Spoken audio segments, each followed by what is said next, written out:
Rock Hill and the world, good morning, good afternoon, and good evening, depending on what time you're watching this. I'm Chris Corrado, your host on rockhillvideo.com. This is mainly a political show, although we do invite all different types of guests from all walks of life.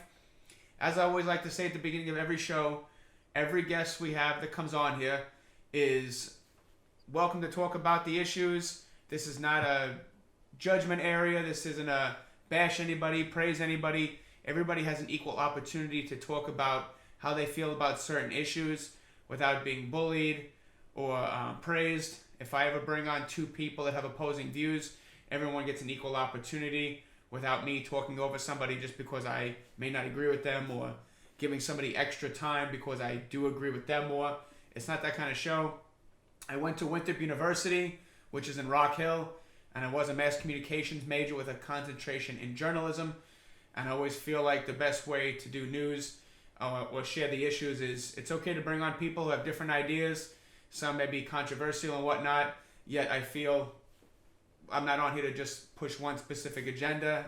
My agenda is to just get everybody on here and get them an equal opportunity to talk regardless of political affiliation or non-political affiliation, as long as everyone is respectful. That's really all that matters. That's the way I like to do news.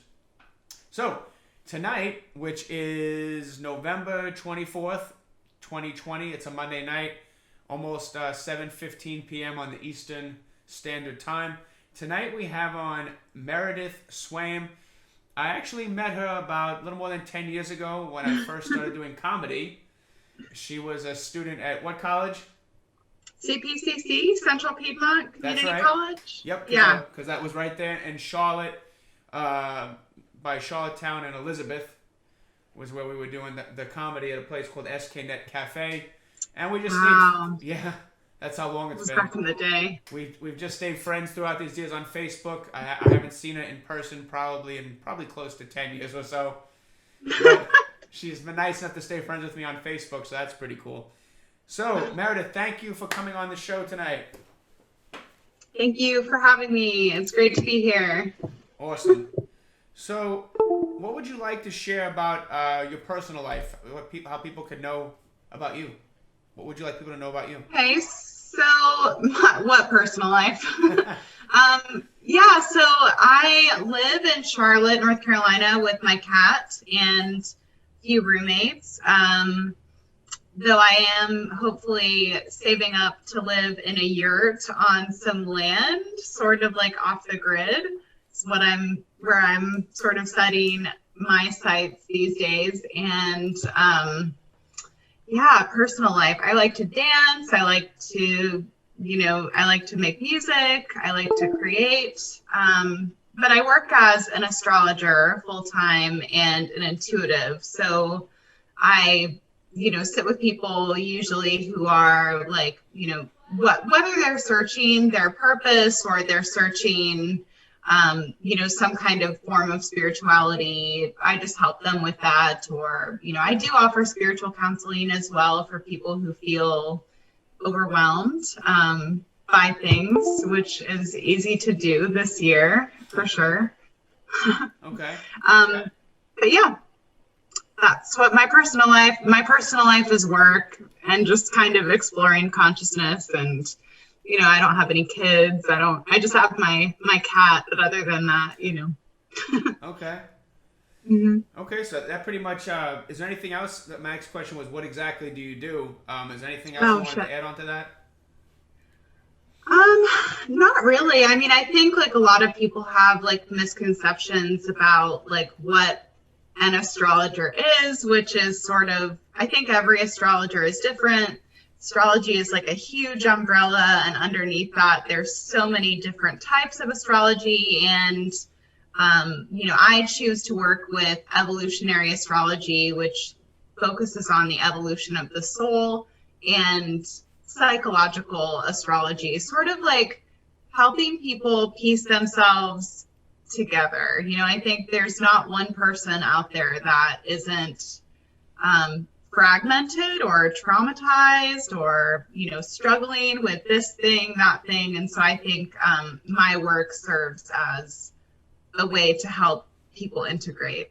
And I think that's that for that question. Okay. Yeah, that was actually my next question. And any common misconceptions you wanted to share?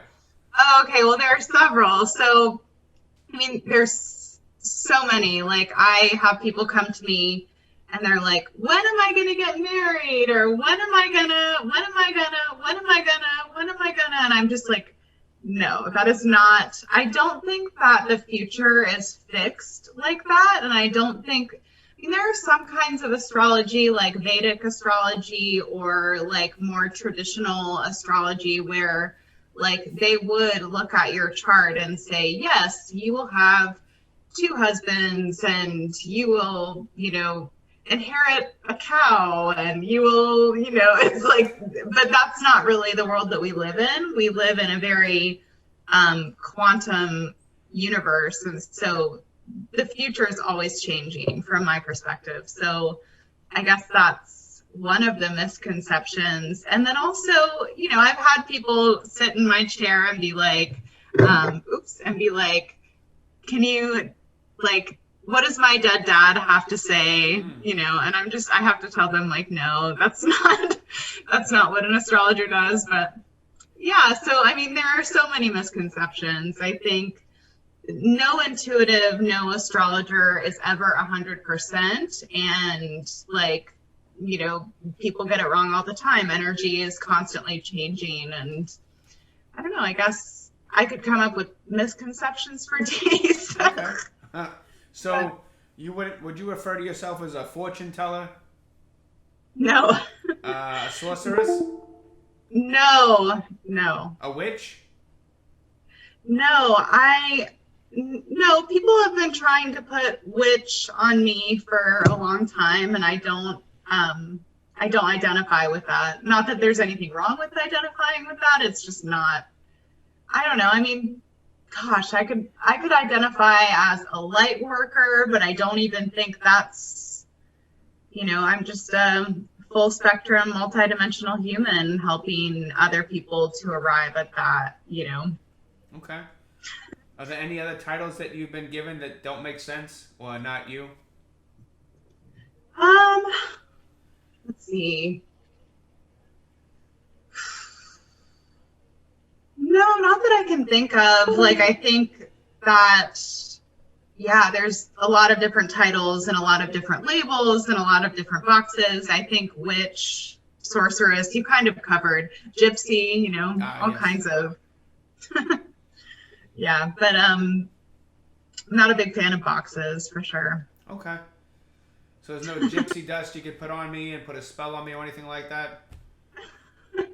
I mean, so technically, with the way energy works, if I were to, or if anybody were to think about someone for long enough in a certain way, that could be considered casting a spell, So, you try to, so that's why, like, when you think negatively in someone's direction, you can cause someone actual physical pain, or, thinking positively in someone's direction, you can actually, like, move molecules and shift their energy.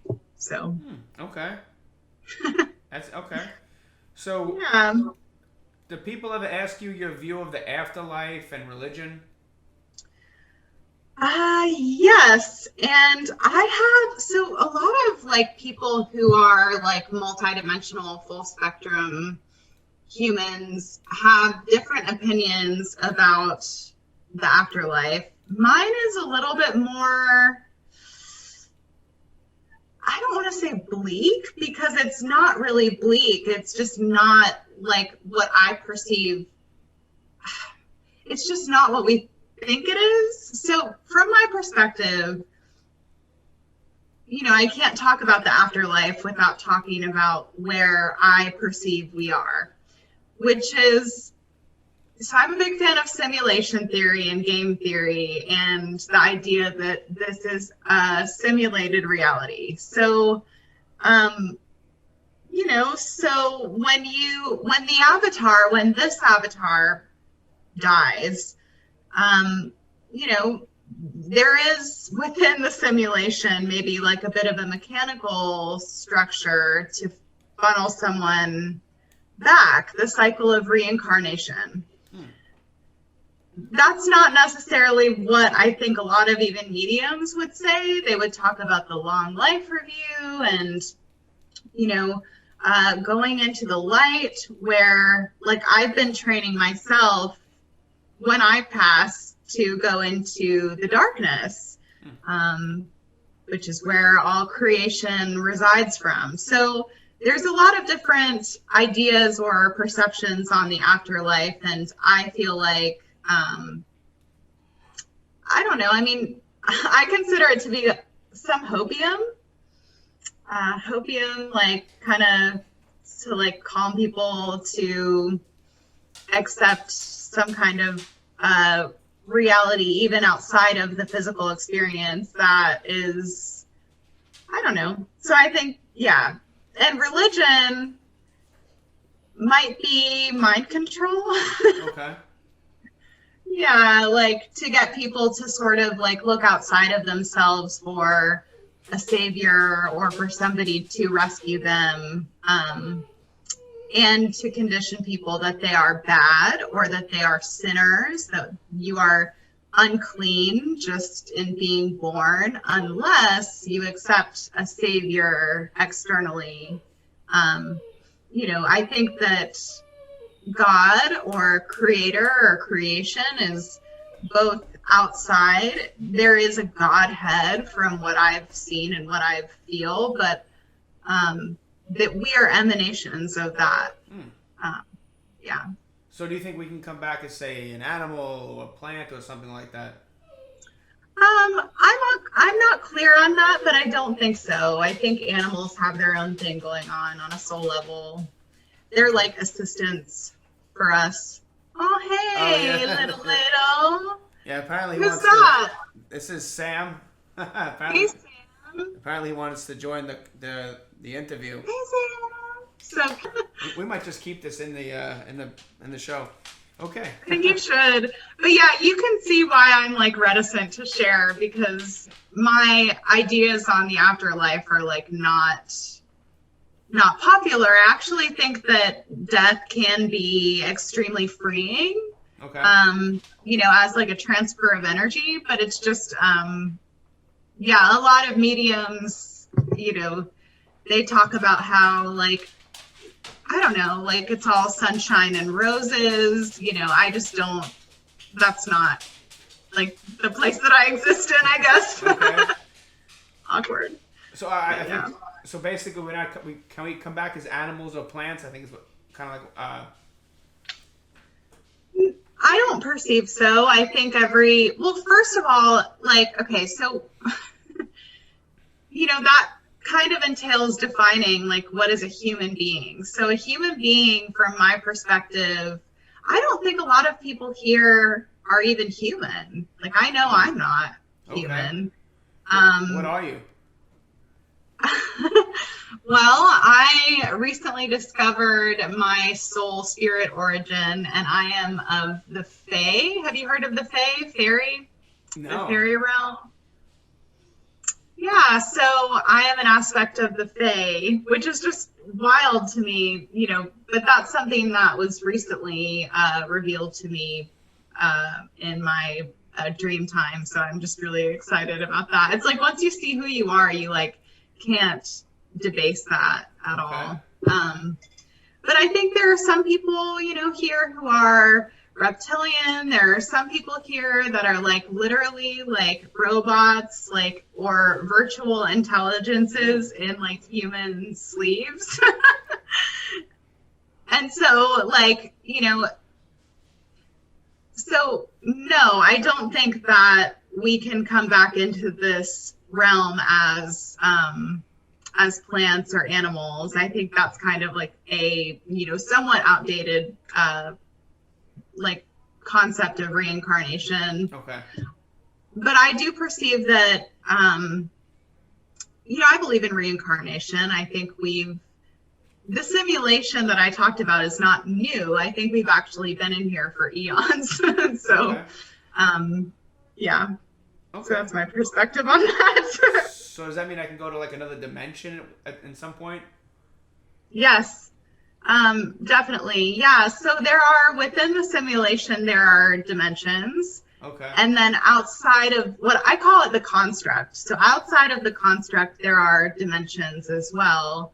And we can experience both while being in here if we are able to get our frequency to a certain level, to elevate our consciousness. But there's a lot of different like mechanisms that are kind of used to suppress our consciousness from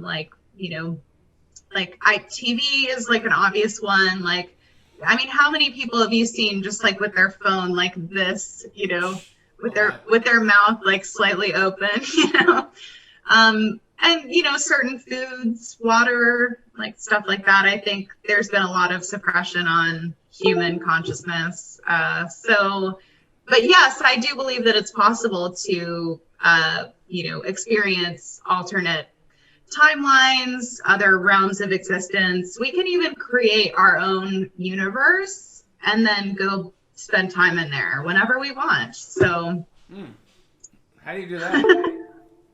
You just imagine it. So like, you're a creative person. I've read for you. You're like super creative. From my perspective, you don't have to agree with me. But so you just like basically close your eyes and you just imagine another realm. Like if you can see it, it exists in the realm of possibility. So yeah.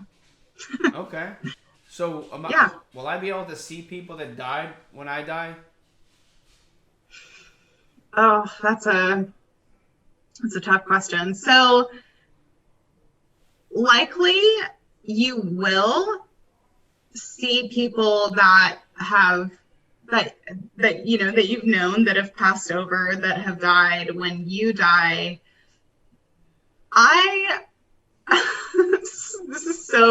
This is like the unpopular part of this conversation, one of the unpopular parts of this conversation, because I perceive that like it's wise to go beyond that. So even if you see your childhood dog, if you see a beloved family member, if you see this, I would keep going, because that's how you break out of the construct. Okay. Is by, oh, hey, and then keep going. That's just my perspective. But yeah, not a popular one. I think that that's kind of how souls get funneled back. Okay. That's why I say go into the darkness, not into the light. Yeah, because I think that's part of the mechanism to keep souls here. Ugh. Okay. That's why I was nervous about this conversation. No, it's fine. Any advice or warnings you want to share with us, the viewers? Advice or warnings about what? Anything coming up that you might think could be harmful in the future? Harmful? Well, okay, so like, have you ever heard the Plato's Cave analogy? Plato's Cave? No. Yeah.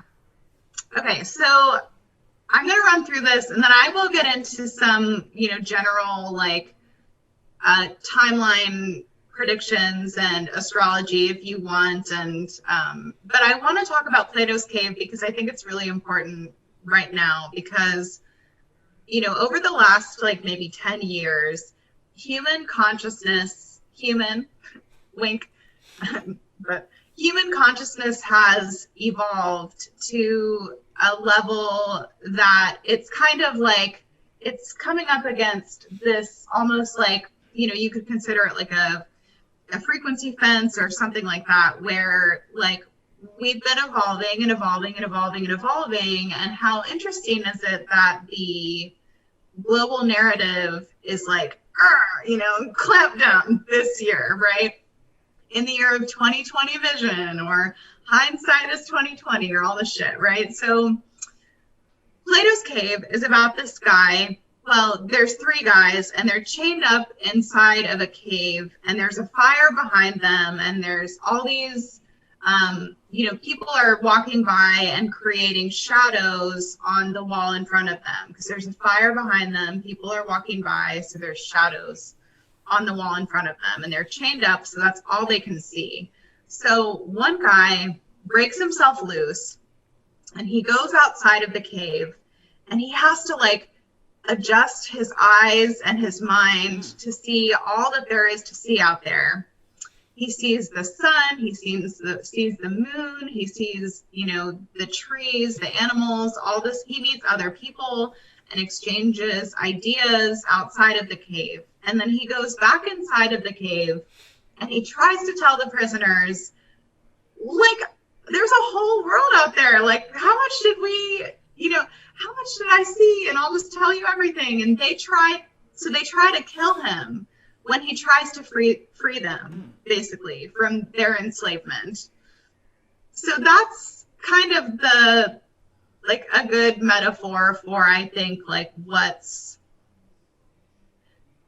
just some of the things that I've seen, that I've observed, that I've experienced, and then kind of explaining that to people has just been like pretty challenging. But that's what I perceive that there is an opportunity to do over the course of the next.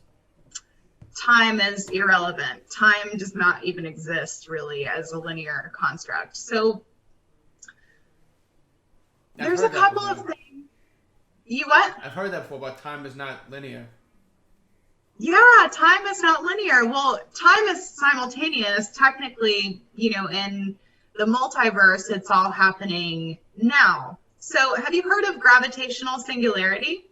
Yes, I couldn't explain it though. Well, I'm going to do a spiritual and not scientific job of explaining this. Okay.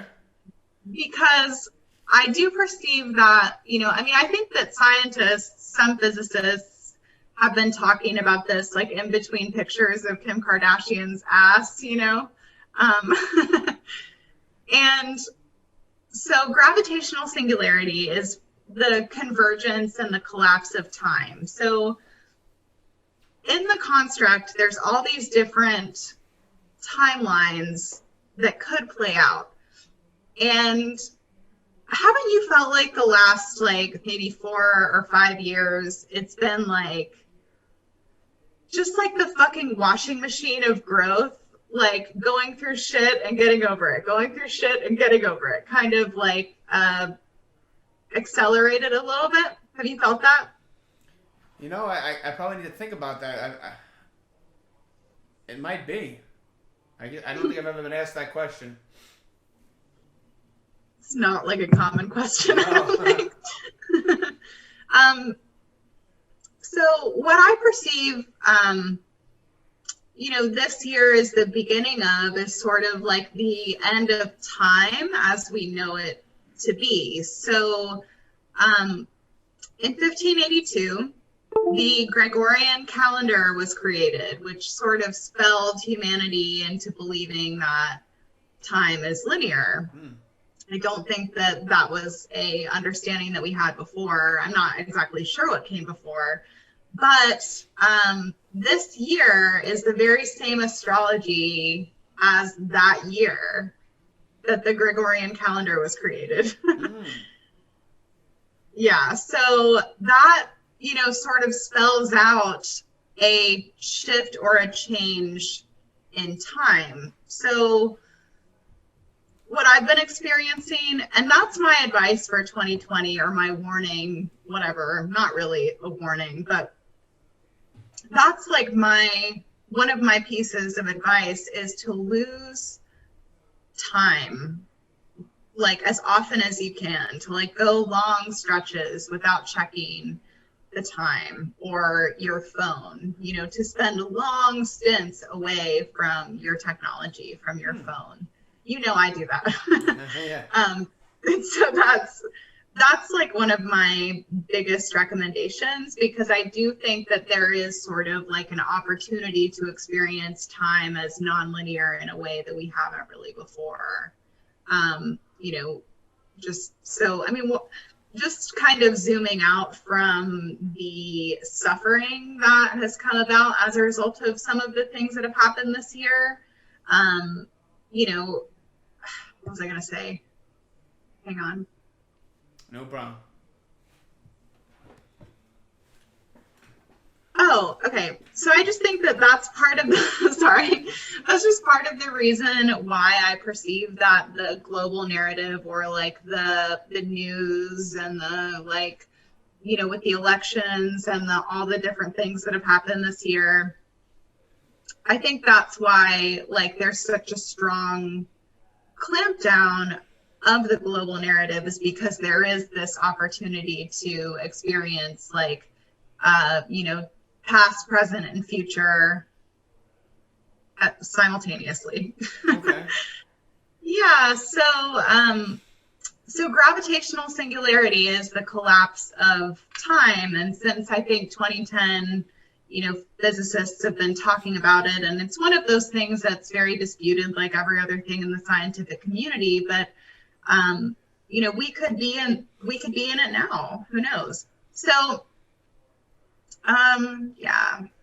So that's definitely something that is important for people to know from my perspective. You know, check the solar news, or like the space weather news. There's like one channel I really like on YouTube called Suspicious Observer. He talks about that a lot, because there's just a lot going on that I don't think the typical news media, which is the enemy of the people.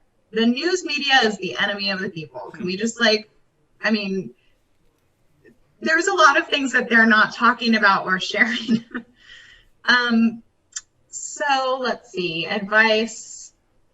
Okay, so like we are pretty much in the most intense part of the year right now. Like astrologically, well, I would say December is the most intense month of the year, if you could believe that. You know, we're headed into a conjunction on December 21st of 2020 with Jupiter and Saturn at the very first degree of Aquarius. So what we've been dealing with this year is Saturn and Pluto and Jupiter all conjoining or merging together, well, you know, coming into alignment on and off since, you know, January. So like, you know, January was a big month, April, June, November, and, you know, and December, they're all really close in the sign of Capricorn, which has to do with time. So you said a Capricorn? And Capricorn, which has to do with time. It has to do with financial institutions. It has to do with, you know, hierarchical structures and institutions, like all institutions, government, religion, you know, education, medical, you know. So technically, like when I looked at the astrology for the beginning of this year and I wrote a blog on it, I was like, okay, so these institutions might fall, you know, as we know them, they might fall. But they've done a really interesting job of hanging on and, you know, and clamping down a little bit. So I'm curious. I'm curious to see what could happen in the December 21st conjunction at the end of the year, because that's when Saturn and Jupiter conjoin in Aquarius. And some people think that that's the start of the, quote, age of Aquarius or the golden age, and you know, or the age of enlightenment, you know, you could say. But I don't know. I mean, I'm not too super convinced about anything time related or time oriented. I think that it can go in any number of ways. And we'll see what happens. We sure will. Though I do have a couple of, there's more that I can say. Do you have a question or anything? Like, I feel like I've been talking forever. Well, I'm a Capricorn. That's what perked my ears earlier. Capricorn? I know. You're like in it right now. Yeah, I mean, it's pretty close. Mm-hmm. Okay. Yeah, my birthday's the 16th of January. Yeah, I think And I read for you, and I guess if your sun is in Capricorn, that can look like a little bit of an ego death, or like, structures in your life that you're really used to sort of like shifting around and changing and, Okay. So, do you feel like you could see the future or not? Or like you can see parts of it or get hints? Interesting because I've had like premonition dreams for myself, sometimes, and I've had like moments of what's called like precognizance for myself. And sometimes I do perceive that that I can have that, for the world. It's such a loaded gun right now because of everything that's been going on. So I do perceive that there are a few different timelines, sort of like warring for, it's like which future is humanity going to experience before the singularity is kind of like the battle over humanity's future. There's like man, this is really, really tricky to talk about, Chris. Because, you've heard about the end of days and all that stuff, right? Of course. Of course, right? Because we grew up in a time that was super heavily loaded with like end of days sort of propaganda. 2000, 2012, the world was going to end, and maybe the world did end as we knew it. I perceived that in 2000 and 2012, we were just like uploaded to a different version of the simulation. Was it the Mayan calendar that ended in 2012 supposedly? Yeah, it was the Mayan calendar, but there's also the Ethiopian calendar, which spells out the end in 2020. Or some people have been saying that, 2020 is actually 2012. Of course. I mean, and I will say that, I've always thought that, that I was going to see the end of the world, but I also, knew that the world wasn't the world. That it's, so I've had memory of signing something and get in a body that looked kind of like this one, but different, and getting into a pod. And I don't think I ever left the pod. That's what I think. So there was an original Earth. It was called Tara or Tiamat. Really? Yes, and I've had memory of that, and it's beautiful. It's like the true experience of density. Have you ever done mushrooms or anything like that? Mushrooms, DMT, any hallucinogens? Oh, drugs? No, I typically drugs. Try not to. Well, I guess it's technically not a drug, but typically don't do stuff like that. Not that. You don't talk about it on here? No. You can talk about it. I just don't really do that. That's okay.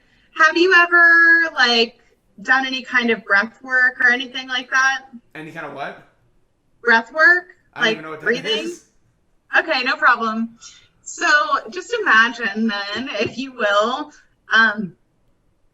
trees and plants and animals, all laughing and breathing together as one. Oh. You can actually experience them, and communicate with them. And that's what it was always like all the time on Tara. There was no death. You just unmanifested a body because you decided that you were done. And you lived for 1,000, 2,000 years, which is different from what we would experience and hear as. So obviously, like, that's a little bit out there, but I do perceive that, like, you know, that's why I can't take things seriously like climate change, because simulations have architects and this is controlled. So the end of the world isn't really the end of the world. It's just the end of the simulation, you know? So I don't even know where I was at, but I do perceive that, like, at some point in my lifetime that I will experience, like, ejection from the simulation. I also perceive that there's a new simulation for people who are not ready for that experience, you know, and that might be something like, you know, that might be something like 2012 or 2000, where we were just kind of uploaded to a new version. You know, have you seen Stranger Things on Netflix? Yes. You know how, like, they talk about the upside down, inside out Yes. world? That's where we are. Okay. From my perspective. So I think, or the inverse is what my friend and teacher calls it, the inverse. So I know that right now there are sort of like, you know, two factions sort of like warring over humanity's future, and that, you know, one faction is a little bit more tyrannical and a little bit more control oriented, and this is the same faction that has been sort of like overpowering or dominating over humanity for the last thousands of years. You know, this is why, like, you know, you're born and you're given a birth certificate, and, you know, you are like a asset of a corporate entity, you know, the United States of America Corporation. And, you know, there's another faction that, from my experience or my intuitive perception, is more beneficial. And that timeline is a lot easier and a lot more gentle. It's more of an unveiling rather than like a tyrannical control sort of a timeline. It's like the unveiling versus the Armageddon. Okay. And remember when we had our reading and I told you to get food and water? Yes. So that was when I was really strongly feeling this. But lately, which is cool, this is good news, I've been feeling more this. All right. So, and have you seen the OA, the second season? OA. Oh my gosh, I would so recommend that everybody who's watching this, please watch the second season of the OA. It is so good. Okay. So at the end, they say something like, within the human mind exists a multiverse of possibilities and potentials. So even with this sort of like war over the timeline playing out, there's still so much creative potential that we have within us to, you know, say this wins. We could never see a moment of suffering in this if we were to activate our creative potential and creative abilities. So just by imagining what we want our days to be like, imagining what we want our, like, I mean, the phrase imagine the world that you want to see and live in has never been truer, I think, than it is now. Okay. So, yeah. So, I mean, and within that, too, there's so many alternate possible futures. I mean, we could go our whole lives and nothing could change. I mean, I just hope that the Matrix closes down, because that's like the timeline that works best for me. Like, that's what I want. But I know that a lot of people aren't ready for that, and that's okay, you know. And so I guess, like, I don't know. I think that either way, human consciousness is on sort of an evolutionary, like, on an exponential curve.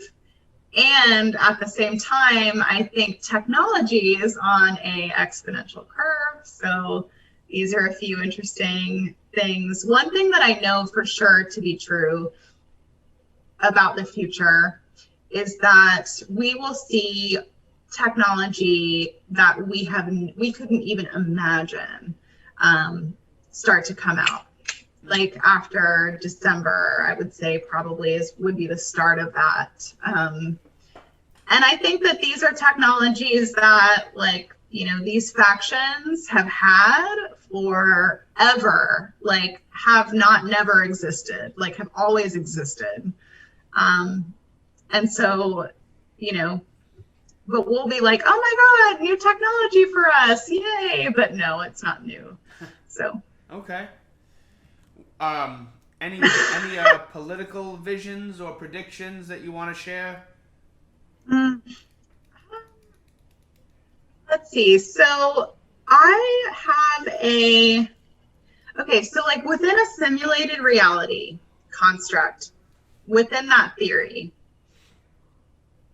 I think Trump is one of the most polarizing people basically ever to come onto the political scene. Like you meet someone and you're like, what do you think of Trump? And they either like start foaming at the mouth and like start like having smoke come out of their ears, right? Or, you know, you see somebody who loves him, who appreciates him, who respects him. And personally, even though this is not popular opinion, I perceive that that's the timeline of the unveiling is the one where Trump is like sworn back into office. And the you know, Kamala and Biden, because I don't think that Biden will ever be president. Like, I think that if anything, Kamala could be president if, you know, if Biden suddenly didn't kill himself, you know. Oh, wow. Well, we got we got about 2 months and we'll find out. I know, yeah. So I do think that, like, Kamala was definitely, like, who was wanted for that ticket. And I think that it's like having an enemy that says it to your face, or having an enemy that says it, like, is really sweet to your face, but then, like, does some really incredibly shady shit for humanity behind your back. Okay. That's kind of like the difference between, like, this ticket and this ticket is, like, you know, and for the future of humanity, womanity before gravitational singularity, I think, you know, I think that Trump might be a more beneficial option. And, you know, and that has nothing to do with my feelings about him. I try not to give anybody outside of me the power to make me have a bad day or a good day. And, you know, I don't vote, like, as a person. I don't cast my spell. You know, that's the one thing too, is like occult and metaphysical arts and sciences are pretty much like constantly used by folks that are in like the top of big corporations and, you know, the government and like all of the, you know, 3-letter organizations, CIA, FBI, NASA, like all of the different, you know, they're all in the occult. And so they're sort of like relying on the fact that, or they're banking on the fact that we don't know anything about that, because we have been taught that God is outside of us, or that God does not exist at all, you know. So, I mean, yeah, like I feel my own personal, you know, sort of vision or, excuse me, perception about what could happen is that, like, you know,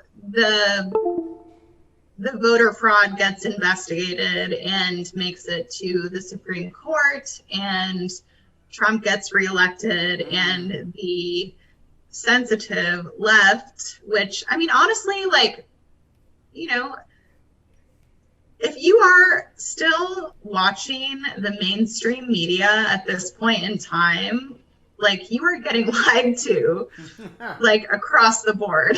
So, you know, I perceive that, like, if Trump gets sworn back into office, that's like a huge energetic harvest for the faction that is on the left. So, do you know what an energetic harvest is? No, there's a ton of things you're telling me that I've never heard of. Yay, that's good. This is good. An energetic harvest is, okay, so like, certain beings can only exist within a certain density. So if, you know, lower density emotions like fear, anger, sadness, rage, like all of these different emotions that get stirred up in, you know, in events like all of the events that we have seen this year sort of like function as somewhat of an energetic harvest, which is where, you know, certain beings feed on what's called loosh, or, you know, people's energy that's generated by these events. So if Trump gets reelected, we will see a loosh harvest, which is basically like a bunch of people going fucking nuts, and, you know, beings getting basically fed with, you know, with that energy. I think people will be pissed on that side of the aisle or whatever, you know.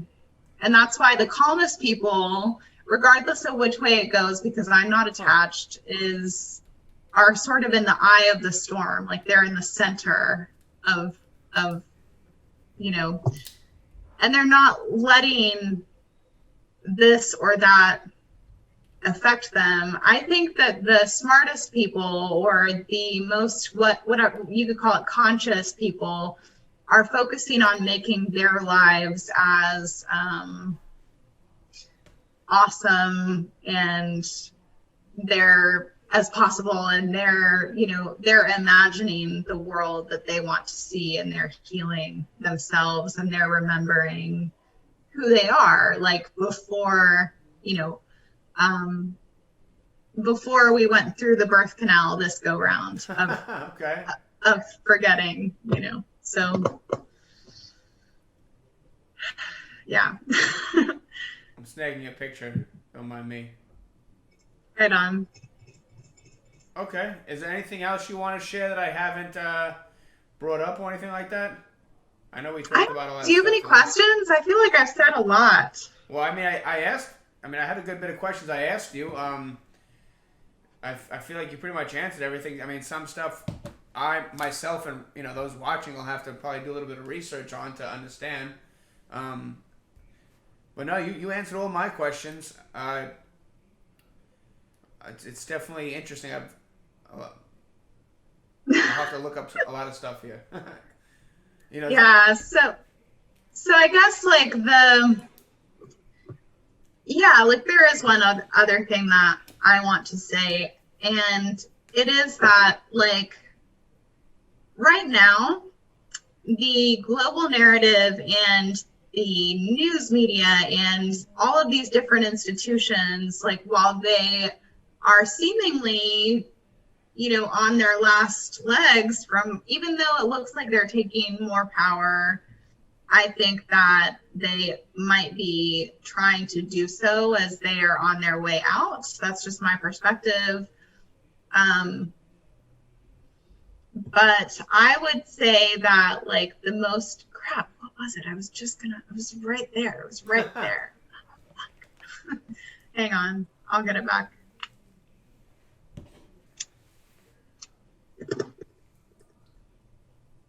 Oh, yes, I do remember. Yay. Okay.